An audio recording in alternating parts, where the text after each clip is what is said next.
92쪽에 주소를 증명하는 정보 및 주민등록번호를 증명하는 정보. 이것도 개정이 되기 전에는 주소 증명 정보 따로 있었고 주민등록 정보가 따로 있었습니다. 근데 이게 개정이 되면서 주소 증명 정보와 주소 증명 정보, 주민등록 증명 정보 이걸 같이 이걸 붙여놔 버렸어요. 그걸 좀 유념하시면 될 텐데. 여기에 이러한 부동산이 있고 소유자는 갑입니다. 갑이 을로부터 돈을 빌립니다. 10억 원을 빌려요. 그냥 빌려주진 않겠죠. 담보를 요구할 겁니다. 그래서 갑은 을에게 저당권을 설정하게 될 겁니다. 을은 10억의 채권이 발생할 테고 저당권 설정 등기까지 이루어지면 을은 저당권을 취득하게 될 겁니다.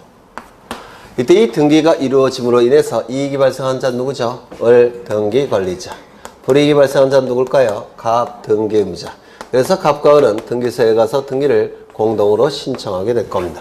등기가 신청이 되면 이제 이 등기가 실행이 될 텐데 등기부에는 을구의 등기가 되겠죠. 을구의 등기가 될 겁니다. 1번 저당권 설정 을. 요 을에 관한 정보는 이름, 주민번호, 주소가 여기에 기록이 됩니다. 그렇죠. 이름, 주민번호, 주소가 기록이 되는데 이때 요 주민번호와 주소는 등기부에 기록이 될 때는 정확하게 기록이 되겠죠. 맞아요. 따라서 주민번호 증명정보와 주소 증명정보를 요 을은 등기 신청 시 첨부해야 됩니다. 예전에는 주민번호 증명정보, 주소 증명정보 따로따로 규정이 되어 있었는데 이제는 주소 증명정보 및 주민등록 증명정보 이렇게 되어 있다는 겁니다. 그래서 요 주민번호 증명정보와 주소 증명정보를 등기 신청 시 첨부를 해야 됩니다. 정확하게 기록을 해야 되니까. 그러면 이때 이 주소 증명정보와 주민등록 증명정보는 누가 첨부하는 겁니까? 을이 첨부하는 거죠. 을은 누굽니까? 등기 권리자죠. 그래서 이 주민번호 증명정보, 주소 증명정보는 등기 명의 되는 등기 권리자만 첨부합니다. 등기 의무자는 첨부할 필요가 있습니까? 없습니까? 없다라는 겁니다. 등기 권리자만 첨부하는 겁니다. 이거 꼭 기억하셔야 돼요. 주소 증명정보, 주민등록 증명정보는 누구만 첨부한다고요? 등기 명의 되는 등기 권리자만 첨부합니다. 그러면 표제부 등기의 경우에는 이런 거 첨부할 필요가 있겠습니까? 당연히 없겠죠. 왜? 표제부에는 등기 명의이 기록되지 않겠죠. 그렇죠. 그럼 말소 등기 신청할 때 첨부할 필요가 있을까요? 없을까요? 없죠. 말소 등기는 이름, 주민번호, 주소가 기록되는 등기가 아니죠. 기존의 등기가 없어지는 등기니까 말소 등기 신청할 때도 첨부할 이유가 없습니다. 관공서가 등기를 척탁할 때는 첨부할 이유가 있을까요? 없을까요? 거짓의 내용이 기록될 가능성이 없기 때문에 관공서가 등기 척탁할 때는 첨부할 필요가 없겠죠. 없나요? 없나 있나? 네, 이따가 다시 확인을 하겠습니다. 여기에 이러한 부동산이 있고 소유자는 갑입니다. 갑이 을과 매매 계약을 체결합니다. 소유권 이전 등기까지 이루어지면 갑이 가진 소유권은 을의 소유권으로 변동이 되겠죠. 갑은 등기 의무자, 을은 등기 권리자가 될 겁니다. 그러면 이제 등기부에 등기가 실행이 될 텐데 1번 소유권 보전 갑에서 2번 소유권 이전 을 이렇게 등기부에 실행이 될 겁니다.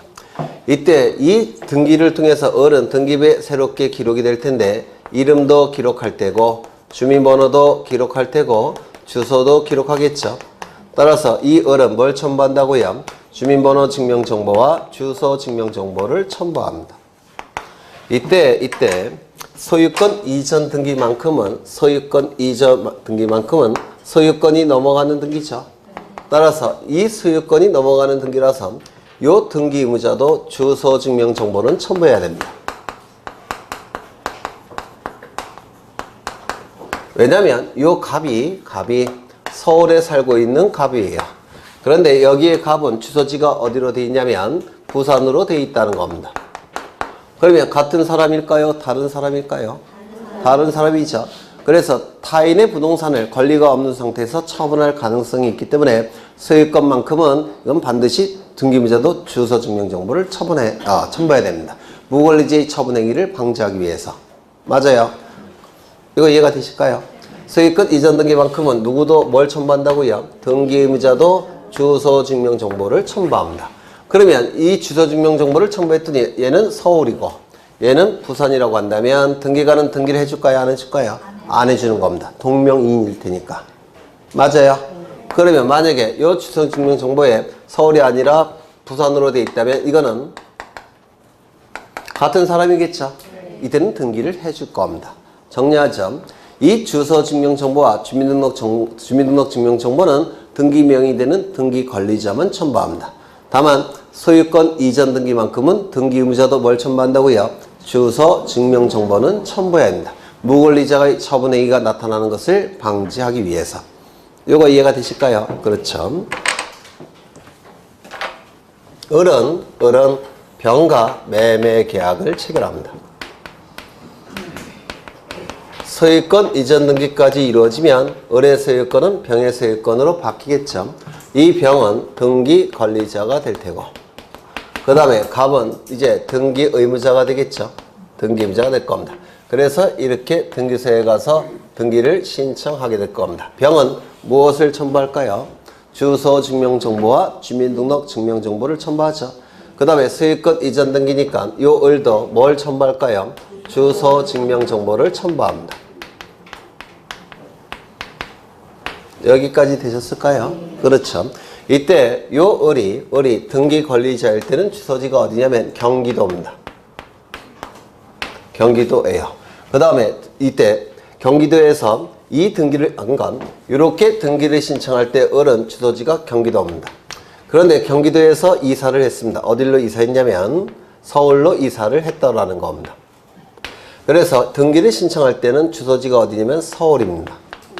그렇다면 등기부에 기록된 주소지는 어디죠? 경기도죠. 그런데 신청서의 주소지는 어디로 되어 있을까요? 을은 어디로 되어 있을까요? 서울로 되어 있습니다. 그러면 신청 정보의 내용과 등기부의 내용이 일치합니까? 일치하지 않습니까? 일치하지 않습니다. 그렇다면 각하가 되게 됩니다. 소유권 이전 등기를 해주지를 않습니다. 신청 정보의 내용과 등기부의 내용이 일치하지 아니할 때는 등기를 해주지 않아요. 각하가 되겠죠. 문제는 이 을은 등기 의무자로서 등기를 신청할 때 소유권 이전 등기를 신청하니까 뭐가 첨부됩니까? 주소 증명 정보가 첨부됐죠. 그러면 이 주소 증명 정보는 주민등록표 등초본을 얘기해요. 그러면 주민등록표 등초본에는 요 을이 경기도에서 서울로 이사했다는 그 사실이 기록되어 있을까요? 안 되어 있을까요? 기록되어 있겠죠. 그러면 각하지 않기 위해서는 이거를 일치시켜야 되는데 일치시키는 것을 누가 할 수 있냐면 등기관이 직권을 할 수 있습니다. 왜? 이게 첨부가 됐으니까. 그러면 등기관은 이러한 등기가 신청이 됐을 때 이렇게 등기합니다. 2의 1. 1번 소유권의 등기, 명의인, 표시, 변경. 그리고 주소지를 어디로 바꾼다고요? 서울. 그리고 요거를 지워줍니다. 이걸 등기관이 직권으로 합니다. 직권으로 할 수 있는 이유는 뭐가 첨부돼서? 주민등록표 등초본이 첨부가 돼서. 그러면 이제는 일치가 됐습니까? 일치가 됐죠. 일치가 됐으니까 이제 등기가 실행이 됩니다. 3번 소유권 이전 병. 그래서 여기에 출제될 가능성이 대단히 높습니다. 이건 어디까지나 무슨 등기를 신청할 때만 직권에 의한 주소 변경 등기 될까요? 소유권 이전 등기만. 왜? 소유권 이전 등기할 때만 등기의무자가 주소 증명 정보를 첨부하니까. 그렇죠? 네. 그러면 책을 좀 보시면 거기 의의가 나와 있는데 등기 신청인이 새로 등기 명인이 되는 경우에는 등기 관리자의 주소 및 주민등록번호를 증명하는 정보를 등기소에 제공한다 이렇게 되어 있죠. 등기 관리자 밑줄 치시입니다. 등기 관리자만 첨부하는 겁니다. 등기 관리자만 등기부에 주소와 주민번호가 기록되기 때문에 등기 관리자만 첨부합니다. 등기 의무자는 첨부하지 않습니다. 그런데 다만이라는 문구도 밑줄 쳐야 되겠죠. 소유권 이전 등기를 신청하는 경우에는 등기 의무자의 주소를 증명하는 정보도 제공해야 된다 이렇게 되어 있죠. 주소 증명 정보만 첨부하면 돼요. 여기는 주민등록 증명 정보는 포함되어 있지 않습니다. 그렇죠? 왜? 동명이인지는 주민등록번호까지 확인할 이유는 없습니다. 주소만 확인하면 돼요. 그 다음에 뭐 나머지 것들은 쭉 읽어보시면 될 것 같아요. 대한민국 국내에서 동글뱅이 2번 보시죠. 2번을 보시면 둘째 줄에 매도인의 인감증명으로 주소를 증명하는 서면에 제출해 가름할 수는 없고 또한 매수인의 주민등록증 대조로서 대신할 수도 없다라는 문구 있죠. 이거 좀 기억해 두십니다. 인감증명은 주소 때문에 존재하는 서류가 아니죠. 그래서 주소 증명 정보로서 인감증명을 첨부해봤자 받아주지 않습니다. 이거 좀 기억해 두셔야 될 테고요. 그 다음에 주민등록증을 제출한다는 겁니다. 내 주소 여기 맞다 이렇게. 그래서 주민등록증 대조로도 이걸 대신할 수 없다. 이것도 좀 기억해 두십니다. 그 다음에 오른쪽을 보시면 법인 아닌 사단재단이 나와 있죠. 거기 보시면 정관, 기타, 규약이나 결의서 등이 주소를 증명하는 서면이 된다. 요거 하나 암기해 두시죠. 그 다음에 3번을 보시겠습니다. 3번 판결, 경매, 공매, 처분 등으로 인하여 등기 권리자만으로 신청하거나 강공수의 촉탁에 의할 때는 등기 권리자의 주소를 증명하는 정보를 제출한다 이렇게 돼 있죠. 등기 이건 뭘 전제로 하냐면 소유권 이전 등기를 전제로 하는 겁니다. 그러면 소유권 이전 등기의 경우에 강공수의 촉탁에 의한 등기일 때는 등기 권리자는 주소 증명 정보를 첨부하지만 등기 의무자는 주소 증명 정보를 첨부한다 안 한다? 안 한다. 요걸 좀 기억하시라는 겁니다. 요거. 그 다음에 그 정도 보시면 될 것 같아요. 그 다음에 부동산 등기용 등록번호라는 게 있는데 자연인은 주민번호가 있죠. 있습니까? 그런데 법인은 주민번호가 있을까요? 없을까요? 없겠죠. 외국인은 주민번호가 있을까요? 없을까요? 없겠죠. 비법인 사단재단은 주민번호가 있을까요? 없을까요? 없겠죠. 맞아요. 그런데 외국인, 비법인 사단재단, 법인도 등기부에 등기명이 될 수 있습니까? 없습니까? 있죠. 그런데 주민번호가 없다면 당연히 다른 걸 뭔가 주민번호 역할을 하는 게 필요하겠죠. 그 주민번호 역할을 하는 것이 맨 밑에 있는 부동산 등기용 등록번호입니다. 주민번호 역할을 하는 거. 그러면 이 주민등록번호의 역할을 하는 부동산 등기용 등록번호를 누가 부여하느냐. 부여기간. 이게 출제가 됩니다. 이거 별표 치셔서 암기하셔야 돼요. 이건 뭐 이해하는 게 아니라 단순 암기니까 여러분이 암기하셔야 됩니다. 출제가 되고 있으니까.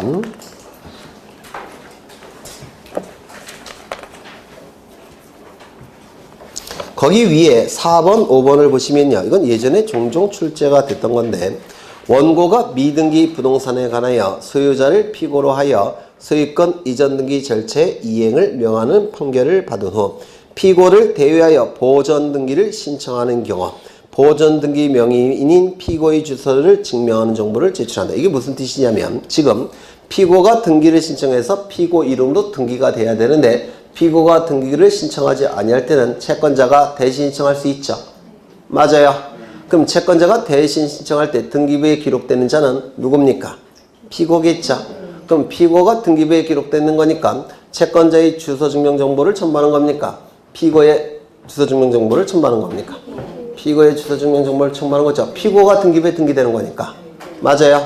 그 밑에 있는 것도 마찬가지예요. 갑이 을에게, 을은 병에게 각 소유권 이전 등기 절차를 순차로 이행하라는 판결에 의하여 병이 을을 대위하여 갑으로부터 을로의 소유권 이전 등기를 신청할 때는 을로의 소유권 이전 등기를 신청하는 거니까 등기부에 기록되는 자는 누굽니까? 을이죠. 따라서 누구의 주소증명 정보를 첨부하는 겁니까? 을의 주소증명 정보를 첨부하겠죠. 이거 어려우셔요?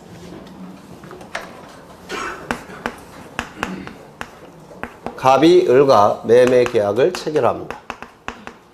소유권 이전 등기까지 이루어지면 갑의 소유권 을의 소유권으로 바뀌겠죠.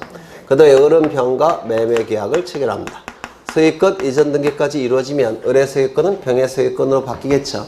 그런데 아직 이 등기가 이루어지지 않았습니다. 갑과 을이 등기를 신청해야 되는데 갑은 등기를 해준다고 하는데 을이 받아가지 않습니다. 그럼 이 병은 이 채무자의 등기 신청권을 대위 신청할 수 있습니까? 대위 신청을 통해서 누구의 이름으로 등기되는 겁니까? 을의 이름으로 등기되는 거죠. 여기까지 되셨습니까? 그러면 이때 이 을은 등기명이 되는 자니까 주소증명 정보와 주민등록 정보를 첨부하는 거죠. 등기부에 기록돼야 되니까. 그러면 이때 병이 대위 신청할 때 을의 이름으로 등기가 이루어지는 거니까 병의 주소증명 정보와 주민등록 정보를 첨부하는 게 아니라 누구의 주소증명 정보와 주민등록 증명 정보를 첨부한다고요? 을의 이름으로 등기되는 거니까 뭐 그런 뜻이죠. 네, 뭐 어려운 건 아니죠. 그 다음에 넘겨보시면 94쪽에 법인 아닌 사단, 재단 등의 재단 명의의 등기 신청에 있어서 첨부정보 있죠. 별표 치셔야 돼요. 정말 중요합니다. 비법인 사단, 재단은 등기 신청 적격이 있습니까? 없습니까? 네? 있죠. 그렇죠. 거기 보시면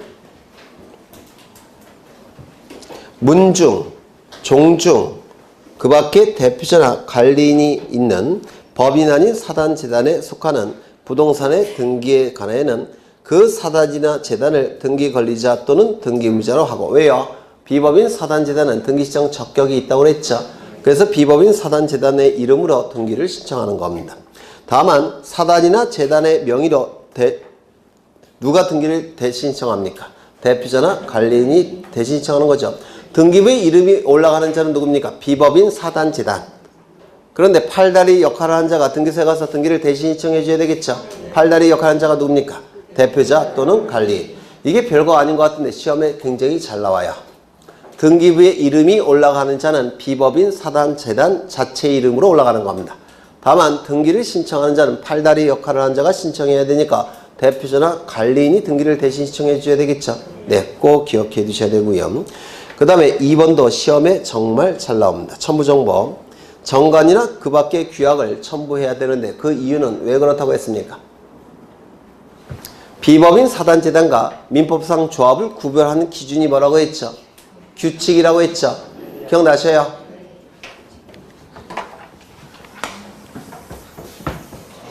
요 시점은 가불병이 모여서 단체를 만들자는 계약을 체결한 시점이에요. 단체를 만들자는 계약을 뭐라고 불렀습니까? 조합계약. 기억나셔요? 그 다음에 이제 가불병이 단체를 만들었으면 그 단체 이름이 뭐라고 그랬죠? 산에서 휴지를 줍는 모임. 기억나셔요? 그러면 단체가 활동을 해야 되는데 활동을 하기 위해서는 단체의 구성원들이 지켜야 될 규칙이 있어야 된다고 했죠. 이 규칙을 보통 뭐라고 얘기합니까? 정관, 기타, 규약. 그 다음에 주무관청의 허가를 받아야 된다고 했죠. 그래야지만 보조금을 받을 수가 있어요. 그 다음에 뭘 한다고 했습니까? 법인 설립 등기를 한다고 했죠. 그러면 법인 설립 등기를 한 요 시점부터 뭐라고 했습니까? 법인이라고 했어요. 그 다음에 요 시점부터 요 시점까지를 뭐라고 불렀습니까? 민법상 아니요. 비법인 사단, 재단. 권리 능력 없는 사단, 재단이라고 불렀죠. 그 다음에 요 시점부터 요 시점까지를 뭐라고 불렀죠? 민법상 조합. 기억나셔요? 안 나셔요? 나시죠? 이 법인은 사단 법인, 재단 법인이 있죠.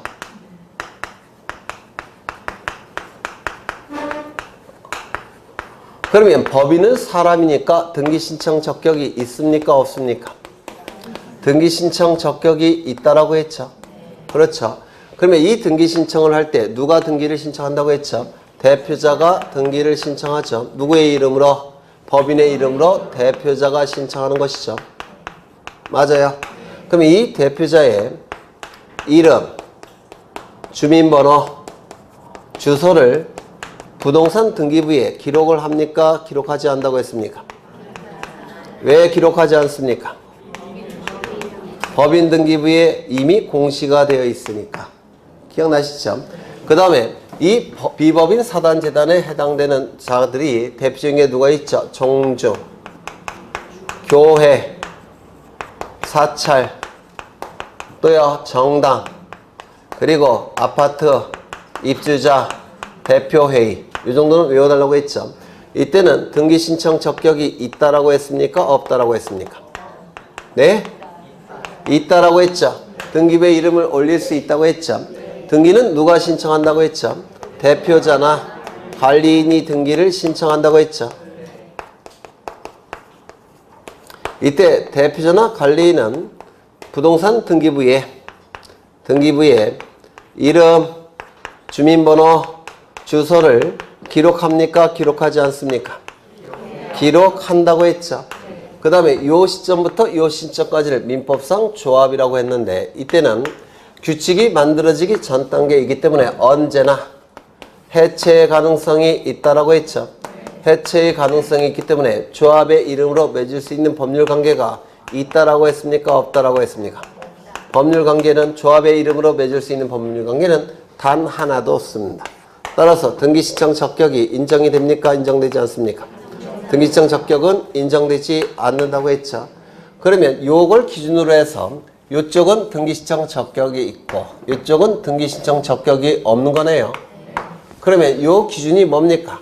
규칙, 즉 정관 기타 규약. 그래서 등기신청 적격이 있는 비법인 사단 법인, 등기신청 적격이 없는 민법상 조합을 구분하는 기준이 뭐라고 했습니까? 이거 정관 기타 규약이라고 했죠. 이걸 민법에서는 단체의 실질이라고 불러요. 단체의 실질이 있다면 등기신청 적격이 있는 것이고 단체의 실질이 없다면 등기신청 적격이 없는 겁니다. 되셨나요? 그래서 제가 이런 것도 설명드렸죠. 노동조합은 민법상 조합인가요? 아닌가요?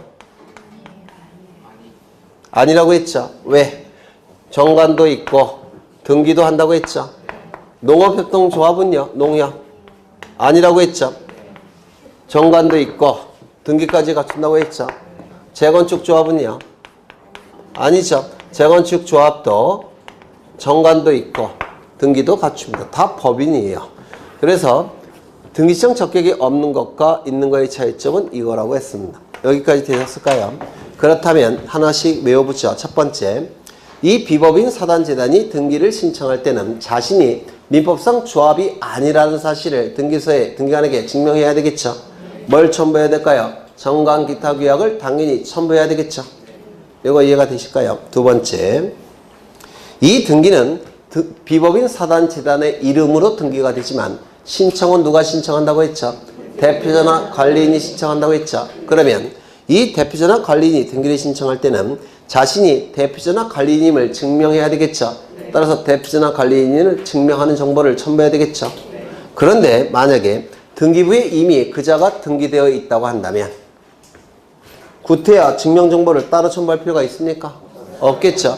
그래서 그 옆에도 외우셔야 돼요. 다만 등기되어 있는 대표자나 관리인이 신청할 때는 등기부를 통해서 이미 증명이 된 상태니까 따로 첨부할 이유는 없을 겁니다. 세 번째, 사원총회의 결의. 이거는 사원총회는 등기 의무자만 첨부한다고 했죠. 기억나셔요? 안 나시는 분들이 대부분인 것 같은데. 권리 능력 없는 사단의 대표 주자는 누구냐면 교회예요. 여기 A 교회가 있습니다. 그런데 부동산을 가지고 있는데 이 부동산을 B 교회와 매매 계약을 통해서 소유권을 넘겨주고 싶습니다. 그럼 이 등기가 이루어짐으로 인해서 이익이 발생한 자는 누굽니까? B 등기 권리자. 불이익이 발생한 자는 누굽니까? A 등기무자. 그래서 이렇게 등기를 신청하게 될 겁니다. 그런데 이 A 교회의 이 재산을 다른 자에게 처분할 때는 뭐가 필요하다고 했죠? 주인들이 모여서 처분해도 좋다는 결의를 해야 된다고 했죠. 그럼 이 주인들이 뭐라고 했습니까? 사원이라고 불렀죠. 사단의 구성원이라는 뜻이에요. 이 사원들이 총회를 엽니다. 총회를 열어서 처분해도 좋다는 결의를 먼저 해야 됩니다. 결의를 해서 결의서가 작성이 돼야지만 이때 처분할 수가 있는 겁니다. 이 사원은 누구를 얘기하는 겁니까? 교회는? 교회에 등록된 신도들을 얘기해요. 교회에 등록된 신도들이 사원으로서 총회를 열어서 처분 결의를 먼저 해야 돼요. 그리고 결의서가 작성이 돼야지만 이제 처분할 수가 있는 겁니다. 그러면 이 A교회가 등기를 신청할 때 처분 결의서 제출할까요? 안 할까요? 해야 되겠죠. 그러면 이때 B교회도 사원총회를 열어서 처분 결의를 할 필요가 있습니까? 없습니까? 없죠. 왜냐하면 B교회는 처분하는 게 아니라 취득하는 거죠. 따라서 처분 결의서 첨부할 이유가 없다는 겁니다. 처분 결의서는 누구만 첨부합니까? 등기 의무자만 첨부하는 겁니다. 그 다음에 대피자나 관리인의 주소 및 주민등록번호를 증명하는 정보 첨부해야 된다. 왜 첨부할까요?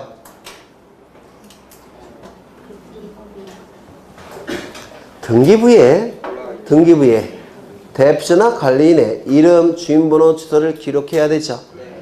따라서 정확하게 기록해야 되니까 대피자나 관리인의 이름, 주민번호, 주소를 증명하는 정보를 첨부해야 되지 않겠습니까?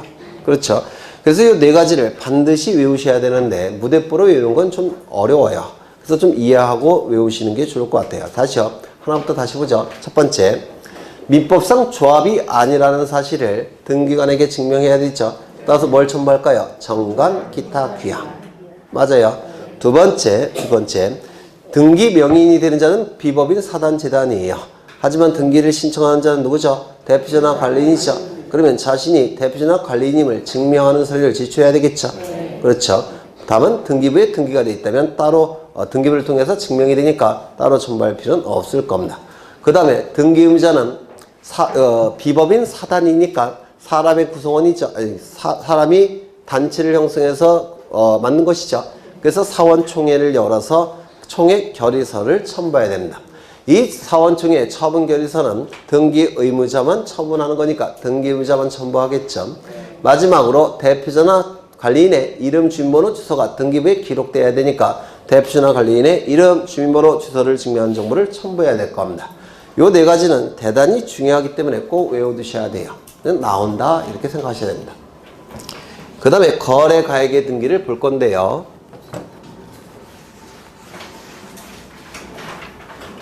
이거 다음에 또 제가 그릴 필요가 있을까요? 좀 외워주시죠.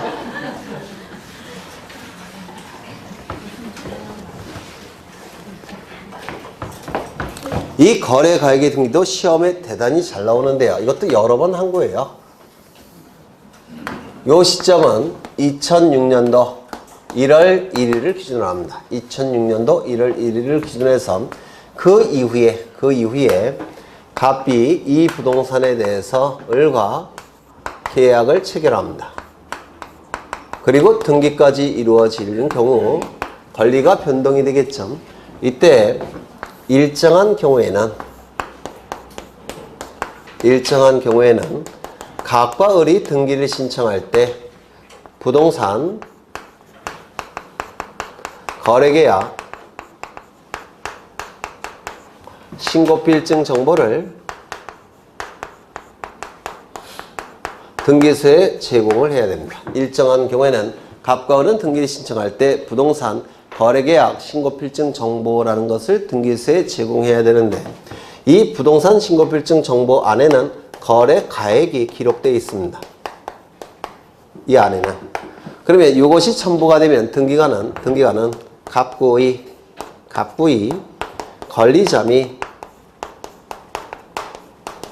기타를 기록하는 칸이 있습니다.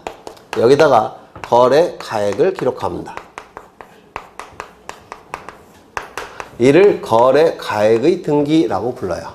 거래가액의 등기. 그런데 요 부동산이 수개이거나 또는 부동산이 하나라도 당사자가 여러 명이라고 한다면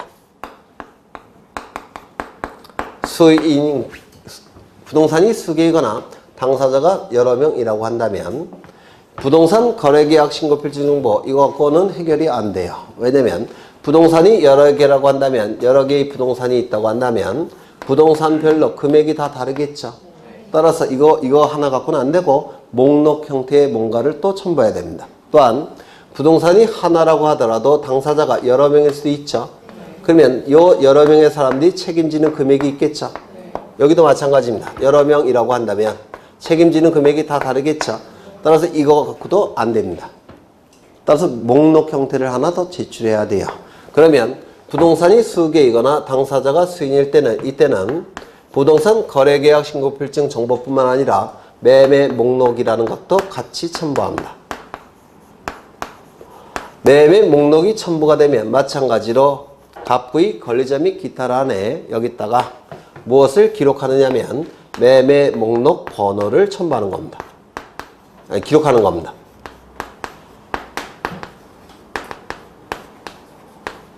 이를 거래 가액 등의 등기라고 불러요. 거래 가액 등의 등기. 여기서 출제가 되는 게 요게 자주 출제가 됩니다. 2번이나 출제가 됐어요. 뭐라고 출제하냐면 갑구 또는 을구의 거래 가액 등을 등기한다 이렇게 출제합니다. 갑구 또는 을구가 아니라 갑구에만 기록하는 겁니다. 그 다음에 요게 또 출제됩니다. 부동산이 수개이거나 당사자가 수인일 때는 거래신고 필증 이거 하나 갖고는 해결이 안 돼요. 그래서 매매 목록 형태도 첨부합니다. 부동산별로, 당사자별로 금액이 다르기 때문에 이때는 목록 형태로 첨부합니다. 요게 출제가 이루어지게 됩니다. 특히 이 매매 목록이 문제가 되는데요. 이 매매 목록은 원칙이 변경이나 경정은 금지되어 있습니다.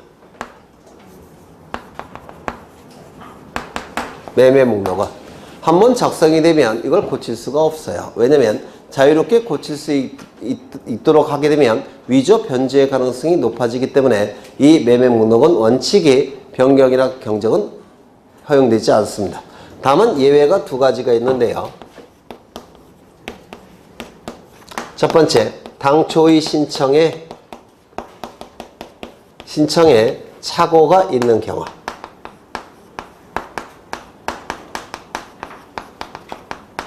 두 번째, 등기관의 가오로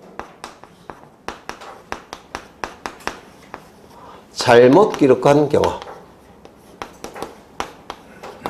이때만 예외적으로 변경이나 경정이 가능합니다. 이게 고급지문으로 출제가 되는 겁니다. 이게 고급지문으로. 당초의 신청에 착오가 있는 경우.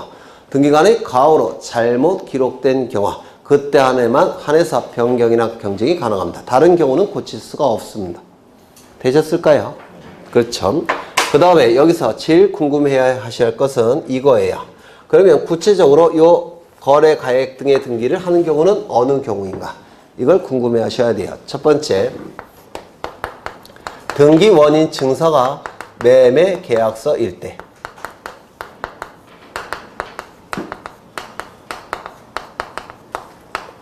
그렇다고 한다면 등기 원인이 매매인데 등기 원인 증서가 판결서라고 한다면 거래 가액 등을 등기할까요? 안 할까요? 안 합니다. 매매 계약서일 때만 거래 가액 등을 등기하는 겁니다.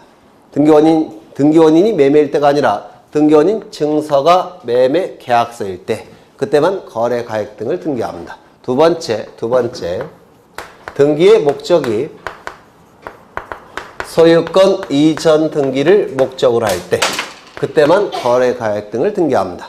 그러면 소유권 이전에 가등기를 신청할 때는 거래 가액을 등기할까요? 안 할까요? 안 하는 겁니다. 소유권 이전 등기를 신청할 때만 거래 가액 등을 등기합니다. 하나 더, 이 계약서가 2006년도 1월 1일 이전에 작성이 됐다면 거래 가액 등기하겠습니까? 그때도 안 합니다. 2006년도 1월 1일 이후에 작성이 돼야지만 거래 가액 등을 등기합니다.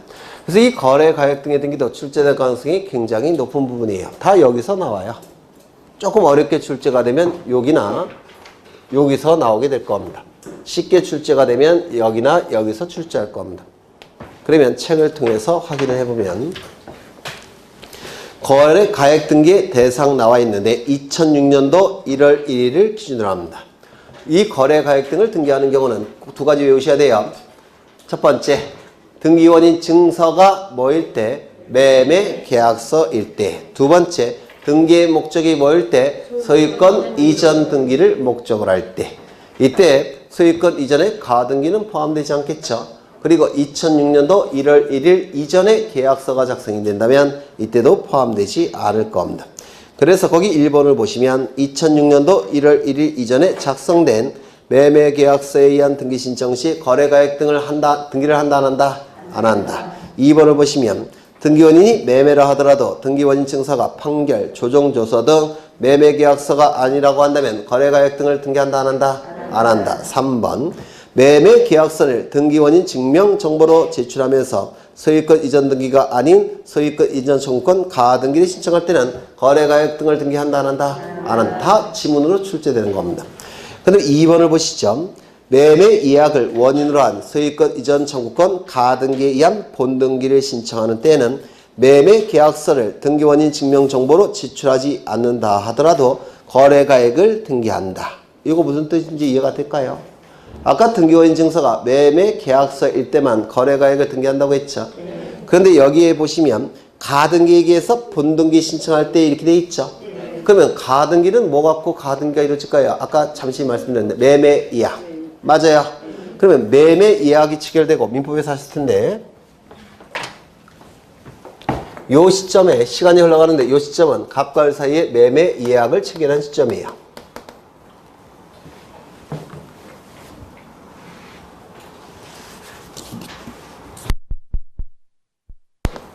갑과 을 간에 매매 예약을 체결한 시점입니다. 이때 매매 예약은 우리 민법에서 일방 예약으로 추정하죠. 일방 예약이 뭐예요?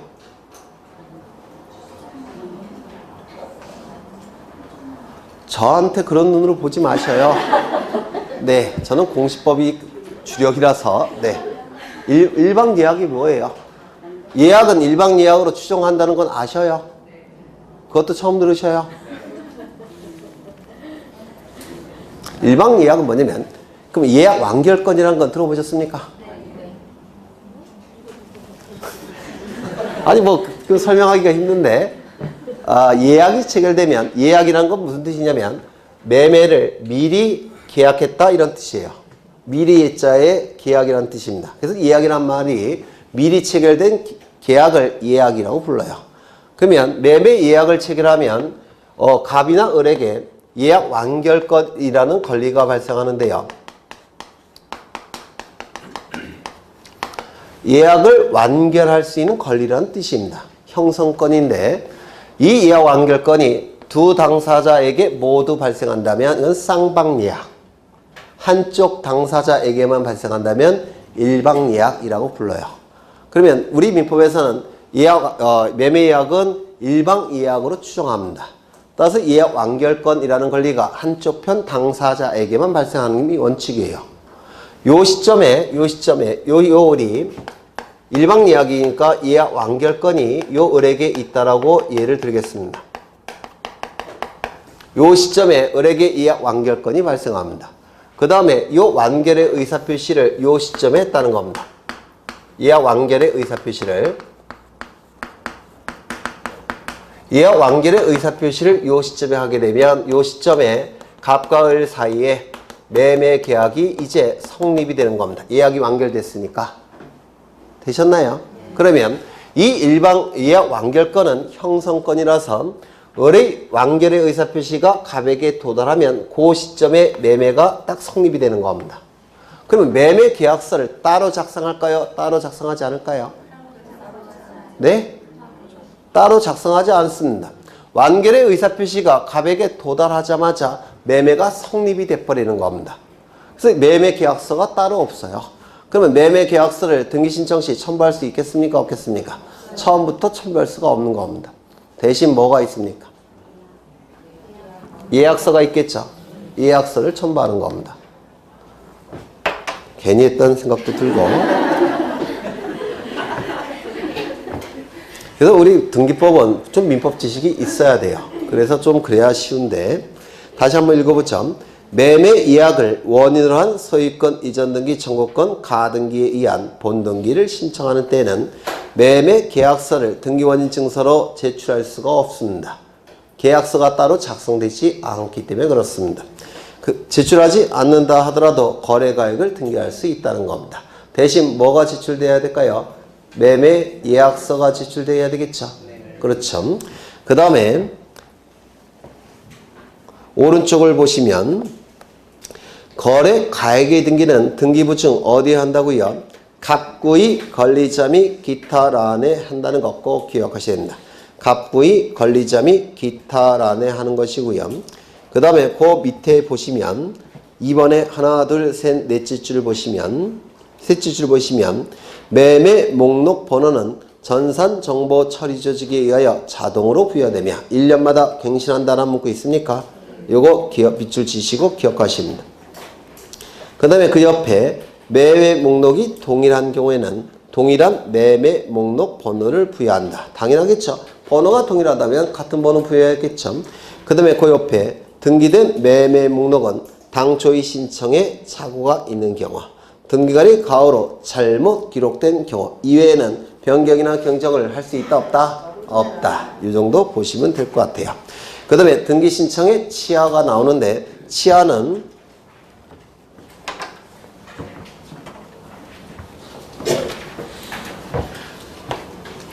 등기 신청의 치하는 우리 민법에서 얘기하는 취소인지 또는 우리 행정법에서 얘기하는 철회인지 요게 문제가 됩니다. 치하는 민법에서 얘기하는 취소의 개념인지 행정법에서 얘기하는 철회의 개념인지가 문제가 돼요. 그러면 취소와 철회의 차이점은 뭘까요? 이것도 민법에서 하셨을 텐데. 네? 둘 다 소구표는 있어요. 둘 다 소구표는 있습니다. 안 하셨어요? 했어요? 차이점이 뭐예요?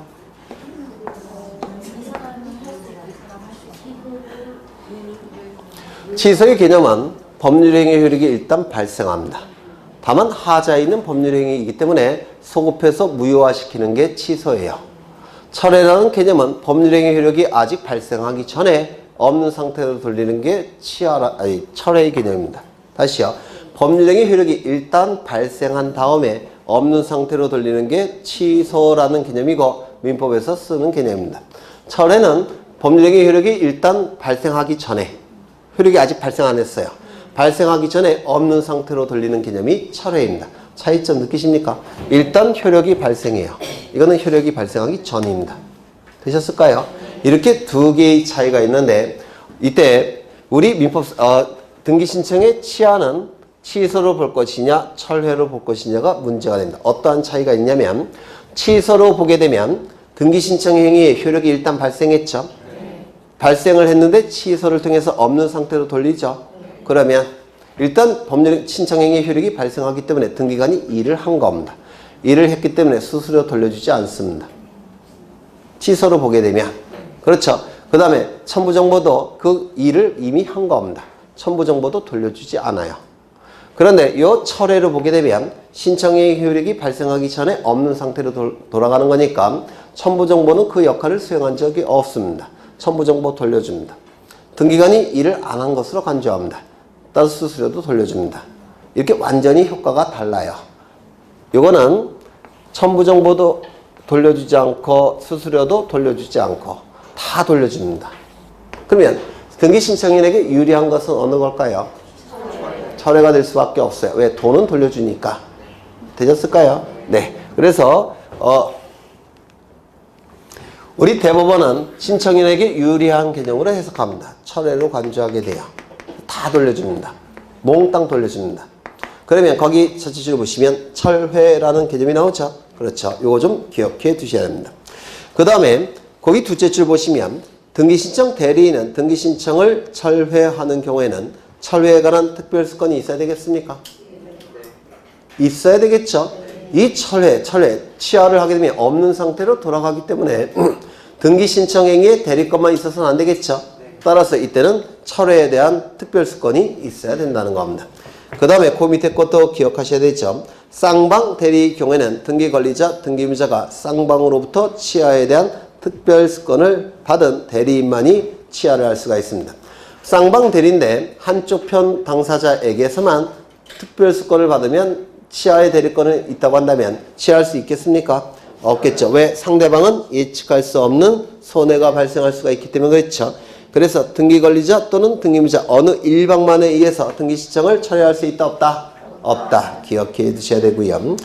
그 다음에 가장 중요한 건 2번이에요. 시점. 등기를 마치기 전까지 할 수 있다. 이거 좀 기억해 두십니다. 원래 이 취하의 개념은 등기신청의 행위가 효력이 발생하기 전에 없는 상태로 돌리는 게 취하라고 했죠. 맞아요. 그런데 이거를 신청인에게 유리하게 해석하기 위해서 뒤로 쭉 빼낸 거예요. 예외적으로. 그래서 어느 시점까지 뒤로 빼냈냐면 등기를 마치기 전까지. 이것도 예외적인 거라서 꼭 외워두셔야 됩니다. 등기를 마치기 전까지. 그때까지 취하할 수 있고요. 등기를 신청하는 방법은 두 가지가 있죠. 방문 신청, 전자 신청 두 가지가 있죠. 맞아요. 등기를 방문 신청했는데 인터넷을 통해서 취하한다면 이거 혼란이 발생합니다. 등기를 전자 신청했는데 취하는 방문해서 취하한다면 이것도 혼란이 발생해요. 따라서 등기 신청 방법과 이 취하의 방법은 같은 방법을 써야 됩니다. 그러면 방문 신청했다면 취하도 방문 취하, 전자 신청했다면 취하도 전자 취하. 요즘 기억해 두셔야 됩니다. 그 다음에 일부 취하가 나와 있는데 하나의 등기 신청 사건에서 일부는 취하가 허용되지 않습니다. 그런데 여러 개의 등기 신청 사건에서 일부 취하는 가능해요. 예를 들어서 두 개의 부동산에 대해서 전환권 등기를 신청합니다. 그 중에서 하나는 마음에 안 드니까 취하할 수 있냐? 있습니다. 여러 개의 등기 신청 사건에서 하나 취하는 가능해요. 그런데 지상권 설정 등기 하나를 신청했는데 그 중에서 지료 부분만 취하할 수 있느냐? 이건 허용되지 않습니다. 법률 관계가 복잡해지니까. 그래서 이것도 좀 기억해 두십니다. 여러 개의 등기 신청 사건 중에서 하나는 취하할 수 있지만 하나의 등기 신청 사건에서 그 일부를 취하할 수는 없다는 겁니다. 이거 기억하실 수 있을까요? 네, 2점. 그 다음에 없네. 이 등기 신청의 취하는 작년에 보니까 모든 등기와 관련된 시험에서는 다 출제했습니다. 그래서 작년에 우리 시험에서도 나올 줄 알았는데 안 나왔어요. 그 말은 올해는 나올 가능성이 더 높아진다는 겁니다. 그래서 이 등기 신청 취하는 그냥 나온다 생각하셔야 돼요. 작년에 법무사 시험, 등기공무원 시험에서 법무사, 등기공무원, 평가사, 감정평가사 다 출제가 됐습니다. 등기 신청의 취하가. 그래서 우리 시험에만 안 나왔는데 올해 나오지 않을까 싶어요. 그래서 여기 나온 거는 반드시 암기하셔야 됩니다. 넘겨보시죠. 등기 신청의 보정이라는 단어가 나오는데 여기서 보는 보충한다는 뜻이고요. 정은 정정한다는 뜻이에요. 등기를 신청할 때 신청 정보를 등기소에 제공하죠. 근데 등기 신청 정보에 빠진 내용이 있다든지 또는 잘못된 내용이 기록되어 있다면 보충하든지 정정해야 되겠죠. 이를 등기 신청의 보정이라고 부릅니다. 여기서 기억하실 거는 몇 개 안 되는데요. 거기 기간을 보시죠. 등기관이 보정을 명한 날의 다음 날까지. 요거 밑줄 치시고요. 등기관이 보정을 명한 날의 다음 날까지. 요거 밑줄 치시면 되고요. 그 다음에 방법을 보시는데 등기관은 등기 신청 정보에 빠진 내용이 있다 하여도 흠결은 빠졌다라는 한자어예요. 빠진 내용이 있다고 하더라도 등기관은 보정 명령을 할 고지 의무는 없다. 밑줄 치죠. 보정 명령을 할 고지 의무는 없습니다. 그러면 신청 정보에 빠진 내용이 있다든지 잘못된 내용이 있다는 것을 등기관이 발견한다면 보정 명령을 내릴 수 있을까요? 없을까요? 있겠죠. 맞아요. 그럼 보정 명령을 내리지 않고 뭐 할 수도 있다고요? 각하할 수도 있다는 겁니다. 각하. 빠진 내용이 있으니까 이건 어디까지나 등기관이 선택하는 겁니다. 보정 명령을 고지할 수도 있고 그 다음에 각하 결정할 수도 있다는 겁니다. 등기관의 자유재량이란 뜻이에요. 특이하게. 그래서 이거 밑줄 치신 다음에 기억해 두셔야 되고요. 보정은 반드시 등기관의 면전에서 해야 되며 보정을 위하여 신청정보 또는 부속 서류를 신청인에게 반환할 수 없다. 이것도 대단히 중요한 의미인데요. 이 보정명령을 내려서 등기관이 보정명령을 내려서 보정을 시켰습니다. 그러면 등기 신청의 접수 시점은 보정이 됐을 때를 기준으로 할까요? 처음에 등기가 신청이 됐을 때 접수 시점이 되겠습니까? 네? 요 시점은 등기를 신청하는 시점이에요. 등기를 신청하는 시점이고요. 그 다음에 요 시점은 보정명령이 내려진 시점입니다. 그리고 이 시점은 보정이 된 시점입니다. 그럼 접수번호는 어느 시점을 기준으로 접수번호가 결정이 될까요? 이 시점입니다. 이 시점. 그래서 보정명령이 내려져서 보정이 돼도 이 시점을 기준으로 등기가 실행되는 게 아니라 이 시점을 기준으로 등기가 실행이 되는 거예요. 되셨을까요? 그러면 등기관 면전에서 해야 되겠습니까? 등기관 면전에서 하지 않고 서류를 다 돌려주게 되면 보정을 한 다음에 다시 신청을 해야 돼요. 보정을 해서 다시 신청을 한다. 그러면 접수 시점이 이 시점이 돼버려요. 무슨 말인지 아시겠습니까? 그렇죠. 그래서 거기 지문을 좀 기억해 두셔야 되는데 등기관에 면전에서 해야 되며 보정을 위하여 신청정보 부속서류를 신청인에게 반환할 수가 없습니다. 이게 반환이 돼버리면 접수 시점이 달라지기 때문에 그렇습니다. 이거 이해가 되실까요? 중요한 의미가 있으니까 기억해 두셔야 되고요. 그 다음에 그 밑에 보시면 보정은 반드시 아니죠. 신청의 흠결이 당일 보정되지 않는 한 이를 각하해야 되고 그 다음 줄 밑줄 치죠. 각하 결정이 난 다음에 각하 결정을 고지할 때까지 보정되었다고 하여 이미 내려진 각하 결정을 내려지지 않은 것으로 돌릴 수는 없다. 각하 결정이 이미 났다는 겁니다. 각하 결정이 이미 났다면 보정해봤자 의미가 있습니까? 없습니다. 다시 신청해야 됩니다. 각하 결정이 나면 그런 뜻입니다. 그 다음에 14번에 사건이 등기할 것이 아닌 때 여기 나오는데요. 한 문제 정도가 반드시 출제가 됩니다. 꼭 기억해 두셔야 되는데요. 굉장히 어려워요. 그러면 29조 제2호를 얘기하는 거죠. 등기 신청 사건이 등기할 것이 아닌 경우. 먼저 첫 번째를 보시면 부동산의 특정 일부에 대한 소유권 이전 등기, 저당권 설정 등기, 가압류 가처분 등기는 가능합니까? 가능하지 않습니까? 네? 가능하지 않죠? 아니 이거 기억 안 나시면 안 되는데 무조건 출제되는 부분이에요. 민법등기법에서.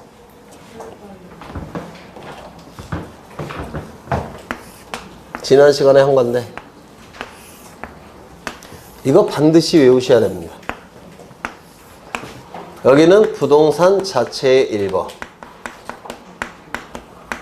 여기는 부동산 권리의 일부죠. 부동산 권리의 일부를 뭐라고 부릅니까? 지분이라고 부르죠. 공유지분을 얘기하는 겁니다. 부동산 자체의 일부는 부동산의 일부를 얘기하는 거죠. 그 다음에 지분은 부동산이 있을 때 갑 2분의 1, 을 2분의 1 이걸 지분을 얘기하는 거죠. 첫 번째, 소유권 등기가 가능한가. 두 번째, 저당권 등기가 가능한가. 세 번째, 처분 제한 등기가 가능한가. 이쪽은 지상권, 지역권, 전세권 등기가 가능한가. 요 지역권은 승역지를 얘기하는 겁니다. 임차권 등기가 가능한가. 먼저 부동산 일부에 대한 소유권 등기, 저당권 등기, 처분 제한 등기 가능합니까? 아니요. 안 된다고 했죠. 부동산 일부에 대한 이런 용익적 권리 등기 됩니까? 이때 뭘 첨부한다고 했습니까? 도면을 첨부한다고 했죠. 그 다음에 부동산 권리의 일부 지분에 대해서 소유권, 저당권, 처분 제한 등기 가능합니까? 되죠. 요거는요? 안 된다고 했죠. 요거는 좀 조심할 게 소유권 보존 등기는 조금 조심하셔야 돼요. 공유자 1위는 자신의 지분만에 대한 보존등기 신청할 수 있습니까? 없죠. 공유자 1위는 전원 명의로 보존등기 신청할 수 있습니까? 있다고 했죠. 그래서 이거는 보존등기는 좀 조심해야 된다고 했습니다.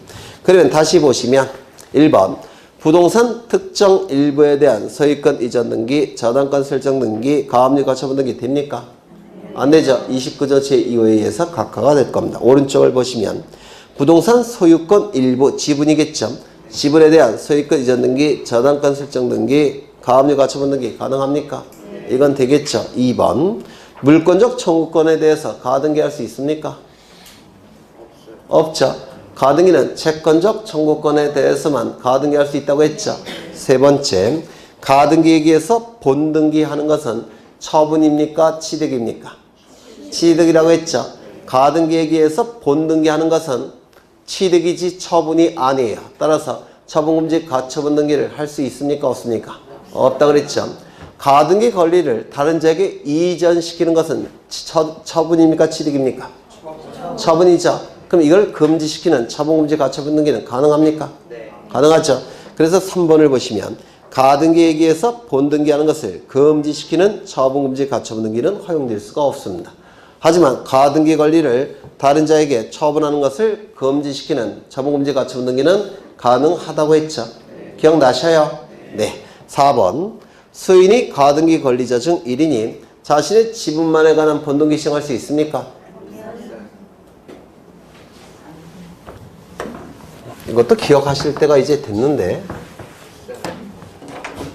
여기 이러한 부동산이 있고 소유자는 갑이에요. 갑이 A입니다. A. 갑으로 하죠. 갑이 A, B, C와 3억의 매매 계약을 체결합니다. 그러면 요 A, B, C에게는 소유권, 이전 등기 청구권이 발생하겠죠. 이 소유권, 이전 등기 청구권의 순위를 보존하기 위해서 임시로 등기할 수 있습니까? 임시로 등기할 수 있죠. 이를 가등기라고 얘기를 할 겁니다. 이때 ABC는 1억 원씩 각출해서 지급했습니다. 1억 원씩. 그러면 요 ABC는 가등기 권리를 얼마큼씩 가지고 있을까요? 3분의 1씩 가지고 있겠죠. 이때 저는 이 ABC가 이 부동산을 동업을 위해서 취득한다 이런 말을 한 적이 없어요. 공동의 목적이 없는 걸 전제로 하는 겁니다. 공동의 목적이 없다면 이 가등기 권리는 ABC가 준공유일까요? 준합유일까요? 네? 준공유겠죠. 공동의 목적이 있다면 합이요. 공동의 목적이 없다면 공유라고 했죠. 그런데 합이나 공유는 소유권에서만 씁니다. 이건 소유권이 아니니까 앞에 준자를 붙여요. 이건 준공유를 하는 겁니다. 이때 가등기권자 1위는 자신의 지분만에 대해서 본등기 신청할 수 있습니까? 없습니까? 네? 있다고 했죠.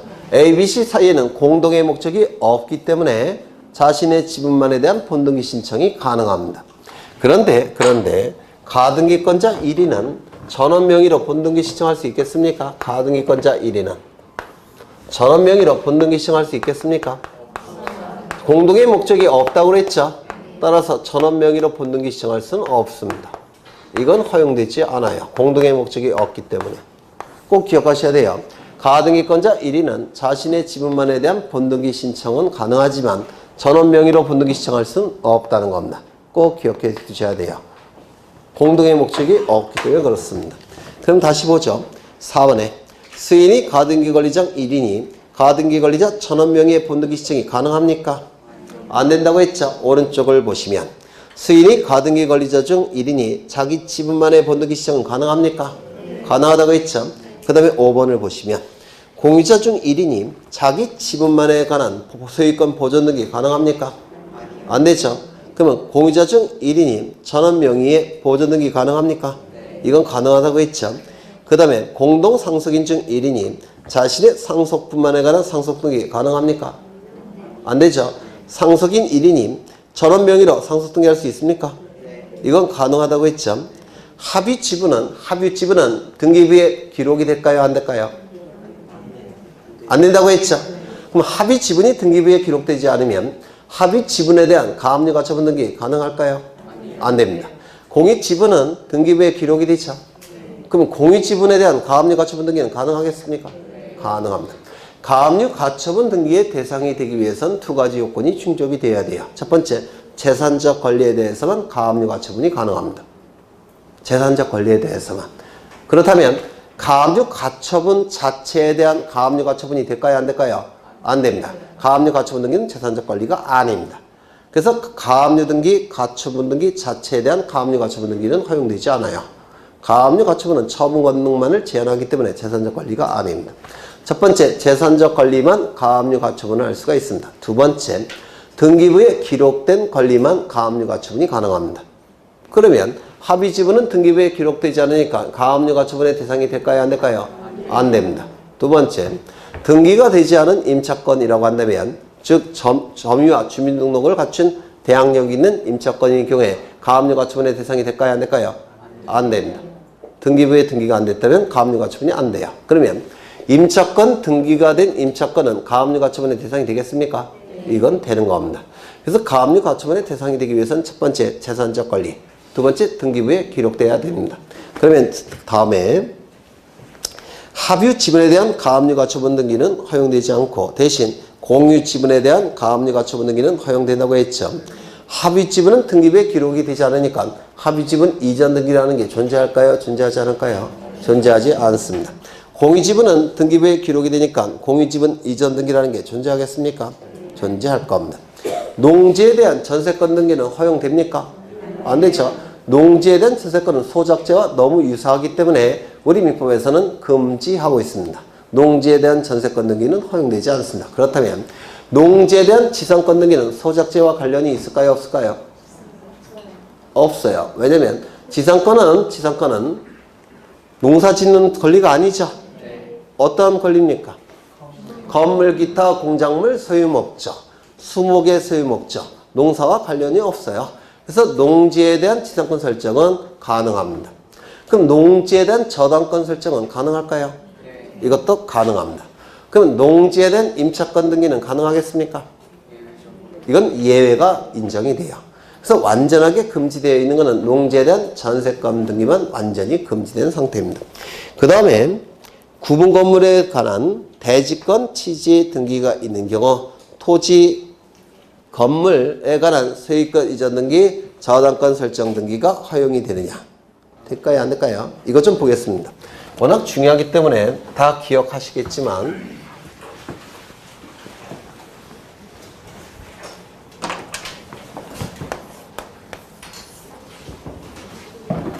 워낙 중요하기 때문에 좀 보겠습니다.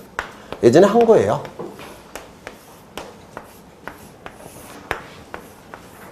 여기는 자이 아파트가 되고요.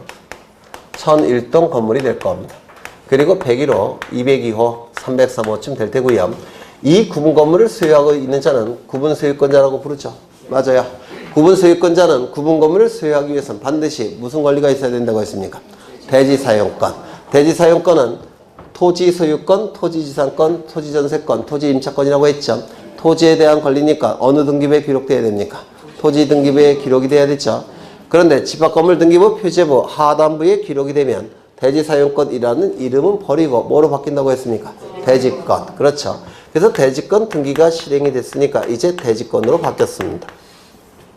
그러면 대지권으로 바뀌게 되면 이제 303호 표제부가 있을 테고 갑구가 있을 테고 을구가 이렇게 존재하겠죠. 이때 전유부분 표제부는 상단부, 하단부로 나누지죠. 상단부는 전유 부분의 건물의 표시가 기록이 되고 하단부는 대지권의 표시가 기록되죠. 그리고 대지권의 표시로서 뭐가 기록이 됩니까? 대지권의 종류와 대지권의 비율을 기록한다고 했죠. 그렇다면 대지권 등기가 실행이 되면 요 상단부는 무슨 기능을 수행한다고 했죠? 건물 등기부의 기능을 수행하고 요 하단부는 무슨 등기부의 기능을 수행한다고 했죠? 토지 등기부의 기능을 수행한다고 했죠. 따라서 303호가 갑에서 을로 이전이 돼버리면 이 붉은색은 303호가 갑에서 을로 이전되었음을 공시하고 있죠. 그 다음에 요 노란색은 소유권이란 대지권이 9분의 1이 갑에서 을로 이전되었음을 공시하고 있죠. 그러면 이 구분 건물과 대지권은 같이 공시되고 있네요. 이를 대지권의 일체성이라고 부릅니다. 되셨을까요? 그러면 이때 갑은 대지권으로서 9분의 1을 가지고 있죠. 이때 갑은 대지권은 자신이 갖고 있으면서 303호만 을에게 소유권 이전 등기를 해줄 수 있습니까? 없습니까? 없다 그랬죠. 왜? 일체성이 깨지니까 이걸 등기하는 방법이 없습니다. 그러면 303호만 을에게 소유권 이전에 가등기 해줄 수 있습니까? 네. 가등기 다음에 뭐가 나옵니까? 본등기가 나오죠. 본등기가 처음부터 허용되지 않지 않습니까? 이게 안 되니까 이것도 안 돼요. 그러면 303호 을에게 저당권 등기 해줄 수 있습니까? 저당권 등기 다음에는 무슨 등기가 나옵니까? 경매 절차를 통해서 경락일에게 소유권 이전 등기가 뒤따라 나온다고 했죠. 이게 안 되니까 이것도 안 되는 겁니다. 그러면 처분 제한 등기 해줄 수 있습니까? 가압류 가처분 등기 다음에도 소유권 이전 등기가 뒤따라 나와요. 이게 안 되니까 이것도 안 된다고 했죠. 이건 전부 다 대지권의 일체성을 깨기 때문에 허용될 수가 없습니다. 그렇겠죠? 기억나시죠? 네. 그러면 갑은 대지권을 자신이 갖고 있으면서 전유 부분만 을에게 전세권 등기해 줄 수 있습니까? 을은 전세권을 취득한 것이고 소유권은 누가 갖고 있습니까? 갑이. 일체성에 안 깨지죠. 두 번째, 임차권 등기해 줄 수 있습니까? 이거는 가능하다고 했죠. 일체성과 관련이 없기 때문에 가능하다고 했습니다. 두 번째, 갑이 303호를 가지고 있으면서 요 대지권만 을에게 지분 이전 등기, 소유권 이전 등기 해줄 수 있습니까? 일체성이 깨지죠. 이런 등기를 해줄 수 있는 방법이 없어요. 두 번째, 소유권 이전에 가등기 해줄 수 있습니까? 없겠죠. 세 번째, 저당권 등기 해줄 수 있습니까? 없겠죠. 처분 제한 등기 가능합니까? 이것도 안 되겠죠. 대지권의 일체성이 깨지기 때문에 다 안 됩니다. 그러면 303호를 갑이 가지고 있으면서 대지권만 을에게 지상권 등기 해줄 수 있습니까? 두 번째, 지역권 등기 해줄 수 있습니까? 세 번째, 전세권 등기는요? 네 번째, 임차권 등기는 왜 안 돼요?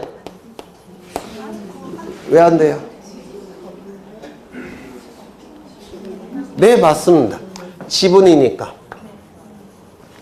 지분은 용의권 설정이 가능합니까? 안 돼요. 대지권은 지분 형태로 존재하기 때문에 용의권 설정해 줄 수는 없습니다. 이거 기억나셔요? 안 됩니다. 다만 되는 것도 있죠. 101호 소유자부터 303호 소유자, 전원이 한 명이라도 빠지면 안 됩니다. 한 명이라도 빠지면 이건 지분 형태가 되기 때문에 안 돼요. 전원이 을에게 이러한 등기 해줄 수 있습니까? 이건 가능하다고 했습니다. 지분이 아니니까. 이건 토지 자체가 돼버리니까. 기억나셔요? 네. 그러면 그거를 다시 한번 보시면 구분 건물의 대지권 등기와 대지권 취지 등기를 한 경우, 대지권 취지 등기가 됐다는 얘기는 대지권 등기도 이미 됐다는 뜻이에요. 대지권 등기가 실행이 되면 등기관은 토지등기부 해당부에 대지권 취지 등기를 직권으로 한다고 했죠. 따라서 대지권 취지 등기가 됐다는 얘기는 대지권 등기도 이미 됐다는 뜻이에요. 그러면 구분 건물의 대지권 등기와 대지권 취지 등기를 한 경우 토지 건물만에 관한 소유권 이전 등기, 저당권 설정 등기, 소유권 이전의 가등기, 가압류 가처분 등기 가능합니까? 안 된다고 했죠. 오른쪽을 보시면 구분 건물의 대지권 등기와 대지권 취지 등기를 한 경우 토지 건물만에 관한 전세권 등기, 임차권 등기 가능합니까? 되겠죠. 여기서 조심할 것은 여기서 토지에 대한 전세권, 임차권 등기는 전원이 해줘야 되는 겁니다. 지분은 안 되는 거예요. 오해의 여지가 있으니까 토지를 지워버리셔요. 오해의 여지가 있으니까. 그게 더 나을 것 같아요. 구분 건물의 대지권 취지 등기를 한 경우 토지를 지우십니다. 오해의 여지가 있으니까. 되셨죠? 이제 등기필 정보를 보실 건데 등기필 정보는 다음에 하죠. 거듭 말씀드리지만 문제집이 꽤 괜찮게 나왔으니까 제가 쓴 건 아니고요. 문제집을 통해서 암기 과정 들어가셔야 돼요. 이게 암기가 되지 않으면 시험을 볼 수가 없습니다. 요게 그래서 암기와 이해를 문제집을 통해서 숙련화시킬 필요가 있습니다. 문제집을 거쳐야지만 점수가 나올 수밖에 없어요. 네, 고생하셨고 1시간 후에 문제집에 들어가겠습니다. 고생하셨습니다.